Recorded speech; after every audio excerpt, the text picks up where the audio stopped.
Uh, I think we should talk more about the show today. I don't want to answer questions I started answering 10 years ago when my career just started, right? I'm tired of answering that question. Maybe you should ask me something else. Thank you. Okay, so I guess my next question would be, how do you prepare for a show like the Flight Time Festival? Do you use your natural events that happen in your life as, plots for your comedy skits? Or what's the process like? How do you come up with, these incredible jokes that you deliver to your audiences? Every show is unique. When it comes to comedy, the work, we do the work, we prepare for the show and expect the unexpected. For a night like this, I'm performing alongside an international superstar like Neo, so I've crafted content around Neo, including you and the first question you asked me. I just basically take everything that happens, not just in the build-up to the event, but the entire year. Because comedy is such now that, people like to laugh. People want to laugh. But they also want the materials to be very relatable now. So I try my best to create materials that everybody can relate to, or majority can relate to. And that's what's going to happen tonight. We're very excited. I'll hand it over to you, Ahmed. Ahmed has a question for you. With the rise of PC culture and being politically correct, right? Everyone's aware of how much more sensitive our generation is to the things that are being said by people who are entertaining us, right? But comedy as an art very much needs to be socially conscious.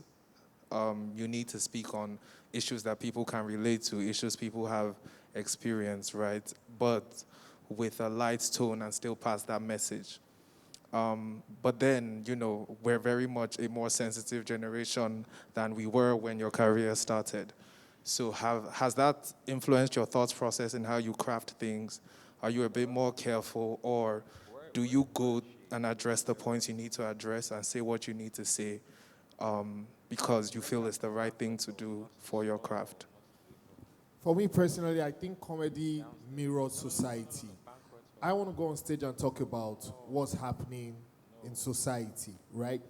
Where a comedian or every comedian needs to be careful is to recognize what is obtainable now. Time was when it was obtainable um,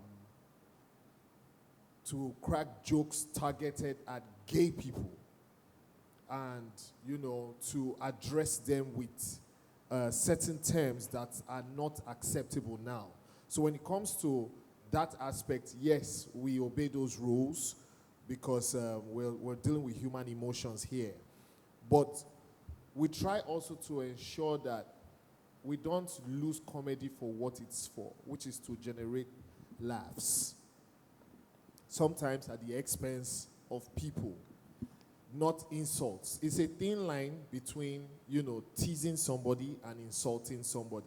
So in today's world, while the comedian should make sure he's careful not to cross those lines, it's also important for every other person to understand that this was not targeted at a particular set of people, and whatever was said on stage actually ends there. It wasn't meant to form opinions. But most importantly, what we as comedians do is mirror society.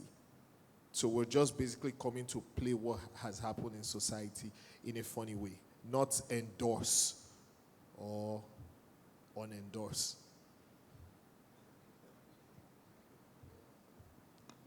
Hi, Neo. Wami from Magic Line.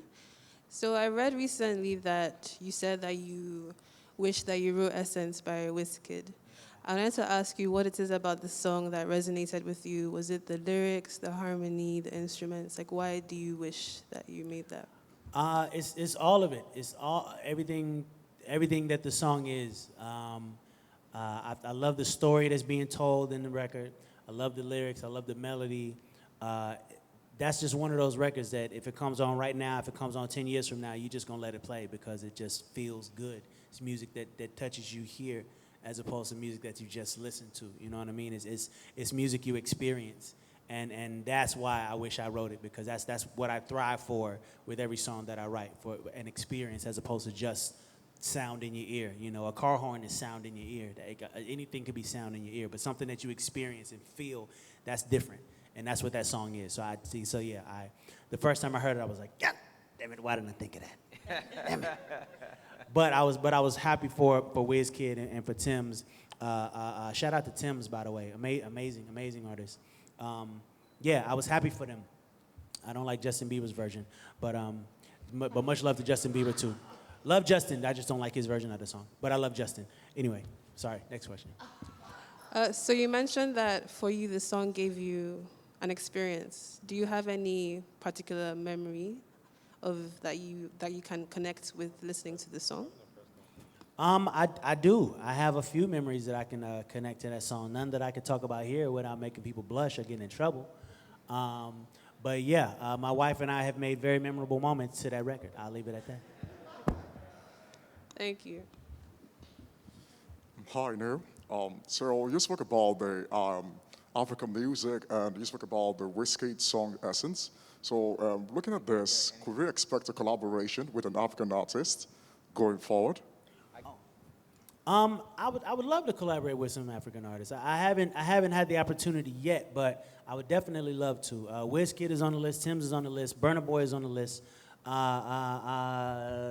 CK, he's new, he's on the list. Yeah, I would absolutely love to collaborate with some African artists. I'm just waiting on the phone call, basically, because I don't have anybody's number to call them, so I'm waiting on them to call me.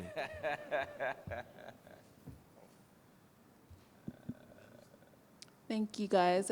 Anyone else has a question? Please raise your hand, and then I'll pass the mic to you.